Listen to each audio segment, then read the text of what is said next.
આજકાલની યુવા પેઢીનો સૌથી મોટો પ્રશ્ન, મેં વિચાર્યું હતું કે હું આ કરી લઈશ પણ થતું નથી. એક્ઝિક્યુશનનો પ્રોબ્લેમ. વિચાર શક્તિ બહુ જ વધારે છે અને એક્ઝિક્યુશનમાં શૂન્ય. તો એક્ઝિક્યુશન માટે પણ કોઈ વાસ્તુદોષ હોય?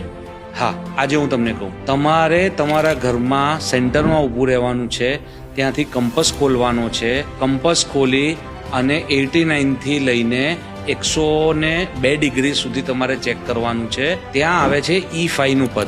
E5 એટલે કે સૂર્યનું પદ છે. સૂર્ય તમને એક્ઝિક્યુશનમાં મદદ કરે છે. સૂર્યના પદમાં ટોયલેટ હોય તો તેને ટ્રીટ કરાવો, કાં તો ખાલી કરાવો, એટલે તોડી નાખો. સૂર્યના પદમાં અગર તમે કિચન મૂક્યું છે તો પણ તે પ્રોબ્લેમ છે.